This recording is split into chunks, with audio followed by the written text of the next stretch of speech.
हरियाणा के वक्फ बोर्ड के चेयरमैन चौधरी जाकिर हुसैन ने वक्फ बिल को लेकर प्रतिक्रिया दी है। इससे मुस्लिम समुदायों के लिए बेहतरीन बताया है और कहा है कि इसका फ़ायदा होगा। जिन लोगों ने कब्जे किए हुए हैं वो लोग इस पर शोर मचा रहे हैं। उन्होंने कहा है कि भाजपा सरकार धर्म के साथ कोई भी छेड़छाड़ नहीं की। रिकॉर्ड ऑनलाइन होने से वक्फ बोर्ड को फ़ायदा होने वाला है।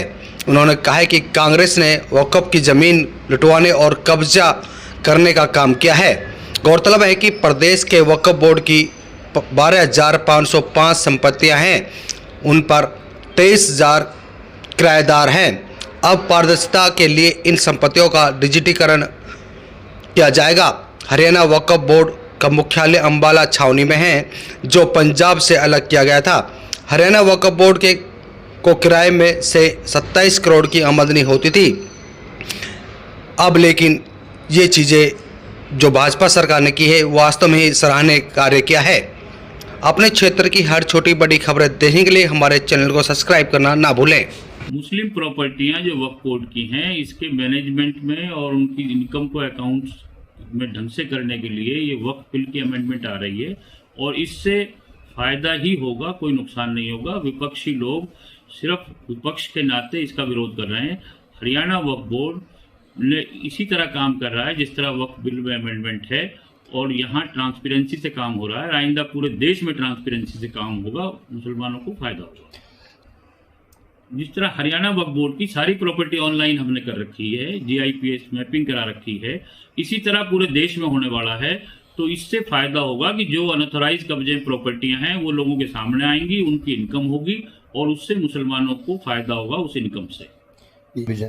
ये विपक्षियों द्वारा एक लोगों के अंदर अफरा तफरी फैलाने के लिए, गलतफहमी पैदा करने के लिए एक अफवाह झूठी चलाई गई थी। वक्फ बोर्ड को खत्म करने का या वक्फ बोर्ड या मुसलमानों को नुकसान पहुंचाने का केंद्र सरकार का कोई भी नियत नहीं थी। वो सामने आ चुकी है कि सबके लिए काम करने की बात है। वक्फ बोर्ड मुसलमानों के फायदे की चीज़ है, मुसलमानों के लिए है।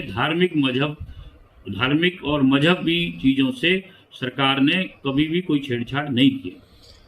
हरियाणा वक्फ बोर्ड ने, हमारी मौजूदा सरकार ने इसको नियमों में सरलीकरण भी किया है और उससे वक्फ बोर्ड को फायदा हुआ। वक्फ बोर्ड हमारा अच्छी तरह काम कर रहा है। बीच में दिक्कतें आई थी 7-8 साल पहले, लेकिन अब वो सब दूर हो चुकी हैं और उसके बाद वक्फ बोर्ड की इनकम अब लगभग 27 करोड़ रुपए के करीब सालाना है।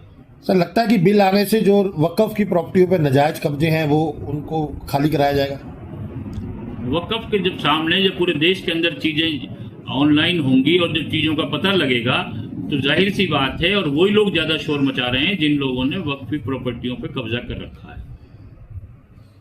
तो बिल से हाँ, जब नाजायज चीजें सामने आएंगी तो सरकार उसमें सुधार करेगी, वक्फ बोर्ड उसके अंदर एक्शन लेंगे और उसके अंदर उसका फायदा होगा।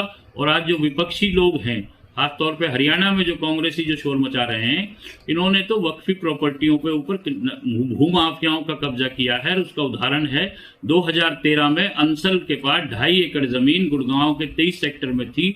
वो अंसल को इन्होंने कब्जा करवा दिया, एक चलती हुई ईदगाह के ऊपर बुलडोजर फिरवा दिया। और उस टाइम कांग्रेस के विधायक, ये जो आज मौजूदा विधायक हैं, आफ्ताब अहमद, मोहम्मद इलियास और इसराइल जो विधायक हैं, इनके पिताजी मरहूम चोई जलेब खां, ये भी हमारे साथ गए थे हुड्डा साहब के पास मुसलमानों के साथ। लेकिन जब भी कांग्रेस सरकार ने, हुड्डा साहब ने उस जमीन को नहीं दिया, भूमाफियाओं को दे दिया। और अब भी वक्फ बोर्ड की रोहतक में जमीन है जो कानूनी तौर पे वक्फ बोर्ड के पास है 1990 से, उसके ऊपर भी इन्होंने सवाल उठाया है कि वक्फ की प्रॉपर्टियां छिनवाने में कांग्रेस का हाथ है और भारतीय जनता पार्टी ने वक्फ बोर्ड की मदद की है।